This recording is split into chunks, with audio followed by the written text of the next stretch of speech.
Hi ಎಲ್ರಿಗೂ ನಮಸ್ಕಾರ. ನಾನು ಇವತ್ತಿನ ವೀಡಿಯೋದಲ್ಲಿ ಮೇಕಪ್ ಬ್ರಷ್ನ ಹೇಗೆ ಕ್ಲೀನ್ ಮಾಡೋದಂತ ತೋರಿಸ್ತೀನಿ. ವಿಡಿಯೋನ ಸ್ಕಿಪ್ ಮಾಡಿದೆ ಕೊನೆ ತನಕ ನೋಡಿ, ತುಂಬ ಯೂಸ್ಫುಲ್ ಆಗುತ್ತೆ. ಬ್ರಷಲ್ಲಿ ಮೇಕಪ್ ಪ್ರಾಡಕ್ಟ್ಸ್ ಎಲ್ಲ ಹಾಗೆ ಇದೆ. ಇದು ಬ್ರಷ್ ಕ್ಲೀನರ್ ಇದ್ದು ಬ್ರಾನ್ಸನ್ ಕಂಪ್ನಿಯವ್ರದ್ದು. ಇದು ನೈಕಾದಲ್ಲಿ ಸಿಗುತ್ತೆ. ಏನು ಜಾಸ್ತಿ ಏನಿಲ್ಲ, 150 ರೂಪೀಸ್ ಅಷ್ಟೇ ಆಗೋದಿದು. ಇದರಲ್ಲಿ ಹಿಂದೆ ಲೈನ್ಸ್ ಮುಂದೆ ಡಾಟ್ಸ್ ಇದೆ ನೋಡಿ. ಅದಕ್ಕಿಂತ ಮುಂಚೆ 2 ಬೌಲಲ್ಲಿ ನೀರು ತೊಗೊಳ್ಳಿ. ಒಂದು ಬೌಲಿಗೆ ಶಾಂಪು ಅಥವಾ ಇನ್ಯಾವುದಾದ್ರೂ ಹ್ಯಾಂಡ್ ವಾಶ್ ಮನೆಯಲ್ಲಿದ್ದರೆ ಅದನ್ನು ಹಾಕಿ ಮಿಕ್ಸ್ ಮಾಡ್ಕೊಳ್ಳಿ. ನಂತರ ಬ್ರಷ್ ಕ್ಲೀನರ್ನ 2 ಫಿಂಗರಿಂದ ಹೋಲ್ಡ್ ಮಾಡಿಕೊಂಡು ಬ್ರಷ್ನ ದೊಡ್ಡ ಲೈನ್ ಇದೆಯಲ್ಲ ಅಲ್ಲಿ ವಾಶ್ ಮಾಡಬೇಕು. ಚಿಕ್ಕ ಲೈನ್ಸಲ್ಲಿ ಚಿಕ್ಕ ಚಿಕ್ಕ ಬ್ರಷ್ನ ಹೈ ಮೇಕಪ್ ಬ್ರಷಸ್ ಇರುತ್ತಲ್ವ, ಆ ಬ್ರಷ್ನ ಅಲ್ಲಿ ಕ್ಲೀನ್ ಮಾಡಿದ್ರೆ ಅಲ್ಲಿ ಕ್ಲೀನ್ ಆಗುತ್ತೆ.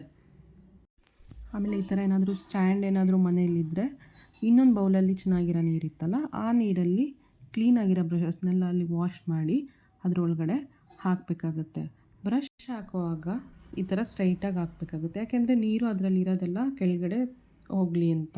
ಆಮೇಲೆ ಒಂದು ಯಾವುದಾದ್ರೂ ಕಾಟನ್ ಬಟ್ಟೆಯಿಂದ ಬ್ರಷ್ನ ಬ್ರಿಸಲ್ಸ್ ಇದೆಯಲ್ಲ ಅದನ್ನ ನೀಟಾಗಿ ಪ್ರೆಸ್ ಮಾಡಿ ಲೈಟಾಗಿ ಪ್ರೆಸ್ ಮಾಡಿ ಅದನ್ನು ಡ್ರೈಗೆ ಇಡಬೇಕಾಗುತ್ತೆ. ಡ್ರೈಗೆ ಇಡುವಾಗ ಈ ಥರ ಇಡಬೇಕು, ಆಗ ಬ್ರಷ್ ಹಾಳಾಗಲ್ಲ.